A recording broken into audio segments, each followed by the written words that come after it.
This is Lisa from Mobile Tech Review, and this is the Samsung Galaxy S22 Plus, which is the same as the S22, but a little bit bigger. 6.6 inches versus 6.1 inches. You get the same features, you get the same camera, slightly different battery capacity because less space for a battery on the smaller one. So you can generalize to the smaller model, which Samsung didn't send us this time around as a review loaner.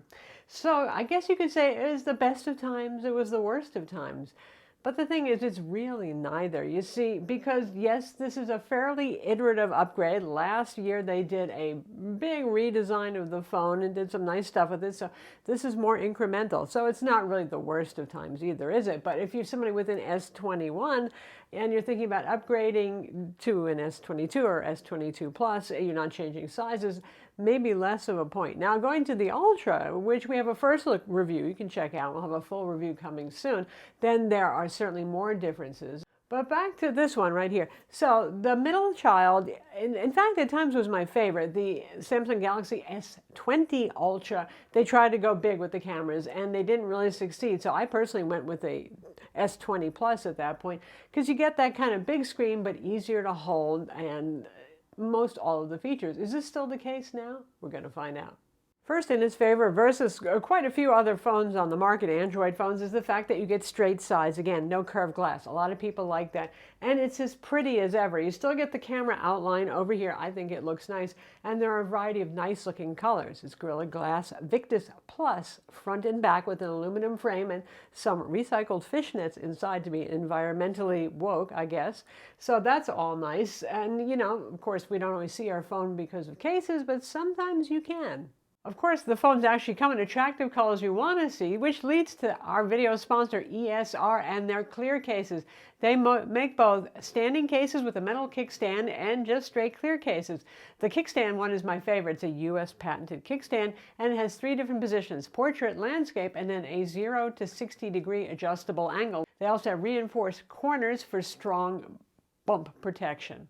And the clear case is anti-yellow, and I've actually been using ESR cases for several years now, and in fact they really don't yellow as much as the average clear case. It's quite thin at 1.5 millimeters thick, but hey, it's still protective and it has the same bumper guard protection. And lastly, they have protection for your lenses too, and these are tempered glass, very thin, so ideally they won't mess with the clarity that you get from using the cameras, both available for the 5-lens configuration and the 3-lens configuration for the non-ultra models. So be sure to check out the link in the description to get 15% off, or just go to Amazon and search for ESR Samsung Galaxy S22 case. Now back to our video. All right, so we know that it's a pretty looking piece. What about what's inside? We have the Qualcomm Snapdragon 8 Gen 1, which is the latest and greatest flagship CPU that replaces the Snapdragon 888. And if you're outside of the United States and China, then you get Samsung's own Exynos 2200, which is a 4-nanometer CPU just like the Snapdragon. I hear this year it's more competitive. I know last couple of generations haven't been as exciting for Exynos, but it sounds like it's good. You get 8 gigs of RAM and your choice of 128 or 256 gigs of storage. If you need more than that, you're looking at the Ultra or some other brand of phone that offers more storage. The pricing is $799 starting price for the S22 and $999 for the S22 Plus. So these are not cheap phones, but despite inflation and everything else, at least they're not more expensive than last year's models. As you come to expect from Samsung, you get a lovely AMOLED display, which now is called Dynamic AMOLED 2X or whatever. It's a full HD plus resolution, 120 hertz variable refresh display. Variable refresh doesn't go as low at the refresh speed, which can save you, some battery life if you're just staring at a static screen. There's no reason to have it refresh 120 times, right? But you can go at 48 hertz to 120 hertz, not bad. Subjectively looking, it's a gorgeous display with the usual normal setting or vivid mode setting, and it's hard to resist vivid mode. It doesn't make the colors look garish. It looks awful pretty. There is no S Pen here. It's not supported. There's no digitizer layer to support the pen. So if you do want an S Pen, it is the Ultra model for you. The cameras on the back, hardware-wise, are largely the same as last generation. Samsung reworked the back cameras a bit. Now the telephoto isn't the highest resolution the main camera is, and that's a 50 megapixel main camera. You have a 12 megapixel ultra-wide camera and a 10 megapixel 3x optical telephoto. So not a bad collection and pretty much matching other phones in this price range in terms of the selection of cameras that you get. In terms of the quality differences versus last generation, despite the increased megapixel rating for the main camera, I honestly don't see a huge difference between this and the last generation S21 Plus. Now, they're fine cameras. They're some of the better cameras that are on the market today, so it doesn't mean it's bad, but again, upgrading, not so much. And yes, there is a difference between the S22 Plus or the S22, since they share the same cameras, and the Ultra. It's noticeable, even if you're talking about just the main lens, not the fancy extra telephoto lens and that sort of thing.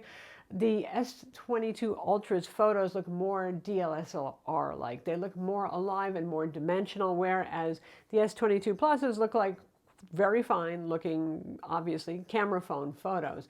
And the portrait mode is more convincing to me on the Ultra as well. And night mode, which is one of the things that Samsung did improve along with video quality.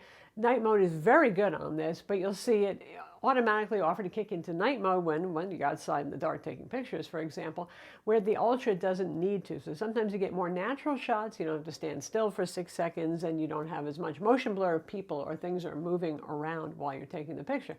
So that's this versus the Ultra when it comes to the camera.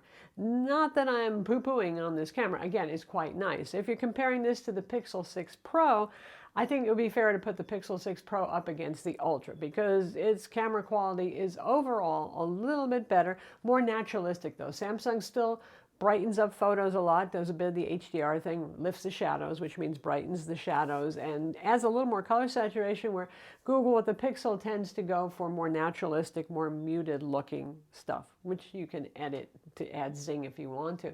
I will say that I think that Samsung does a better job of the portrait mode, which is another thing that they have improved here.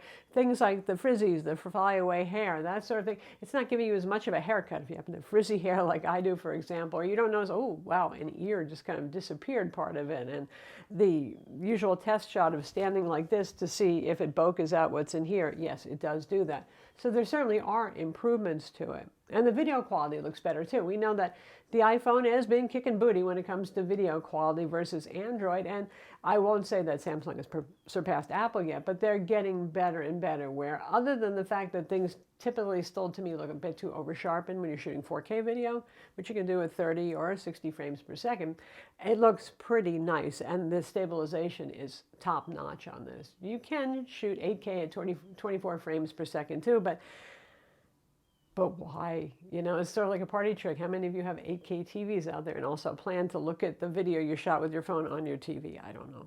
For other standard bits, of course, you have NFC here, Bluetooth 5.2, an ultrasonic fingerprint scanner embedded in the display, which works fine, is pretty quick. If you want it to be even quicker, turn off the animation for the fingerprint unlocking.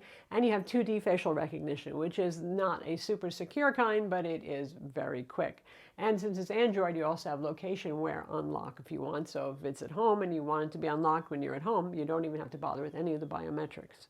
You have Samsung Pay on board, Wi-Fi 6 on the S22, Wi-Fi 6E on the S22 Plus. And you have stereo speakers with Dolby Digital sound, and actually the speakers are quite good. Again, you know, the iPhone's kind of class leading for that. You get more bass, maybe a bit more fullness, but these actually sound pretty good, a little bit louder to my ears than the previous generations, so go Samsung, yay that, right? Speaking of audio, there is no headphone jack. There is no micro SD card slot either. RIP both of those, we just don't see these in phones anymore. When it comes to display brightness, by the way, you get the same outdoor max brightness mode of 1750 nits for the S22 Plus, only 1300 nits for the S22. Why this is, I don't know. There's not that big a difference in battery capacity. I guess there's a reason why. There's a $200 price difference between these, right? There you go.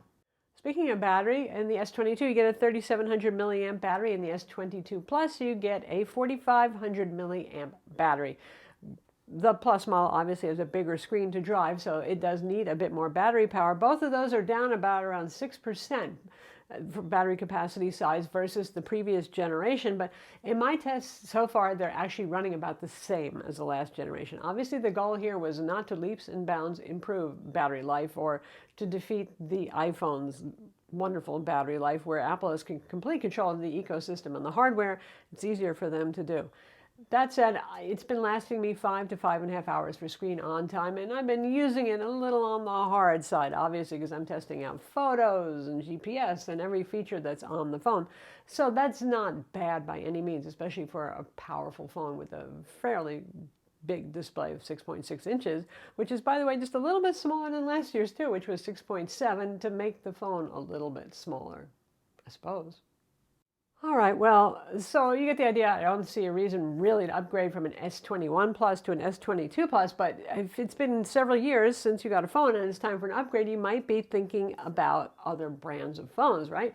So, I mean, obviously, if you have like an S9 or something, oh yes, totally, this is going to be a lot nicer and a lot better in all sorts of ways. But if you're thinking about the Pixel 6 Pro, for example, well, Pixels used to be really solid, reliable, not crazy features, but this time it's been a bit more buggy, and the cameras have not been 100% in terms of still needing optimization stuff. So I don't say that that's an easy call, even if you're a photo buff. Though if you are a photo buff, there's probably more of a nice baseline for SLR-like imaging with the Pixel 6 Pro. But other than that, I think I would probably pick the Samsung, especially because it has the faster fingerprint scanner and 2D face unlocking, and typically Samsung's software suite these days is pretty good. In fact, you even get Google Messages now on the phone. And if you're thinking about the Samsung Galaxy S21 FE, which weirdly launched not long before the S22 line, my guess is COVID has just screwed up the timeline for these things, and that's why that happened. It's $100 cheaper than an S22, but I think size-wise at 6.4 inches, it's a little bit more competing with the S22 Plus. So you're going $699, $999. It might be worth saving some money. You get the last gen CPU there, but really no big deal in terms of performance overall on this. You get a Glastic back, which is a plastic back that's meant to look like glass. So if that matters to you, that would be a drawback for the FE. And then at $999, you know, there is the Samsung Galaxy Z Flip 3 for those of you who are flipping out for a new foldable phone. And, you know, I do have a Z Flip 3, and it's still fine. It hasn't cracked. I know some people are worried about that sort of thing and want to wait a few more generations.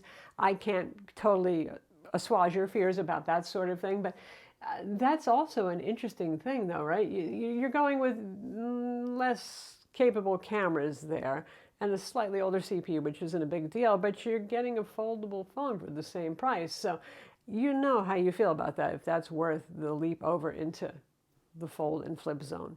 So that's the Samsung Galaxy S22 Plus. It's a fine flagship phone with a nice 6.6-inch high resolution, not the highest, but still high enough resolution, fast display, very competent cameras. It basically does everything that most people want, I would say. You know, if you want the super top of the line camera options, there is the Ultra. If you want an S Pen, there is the Ultra.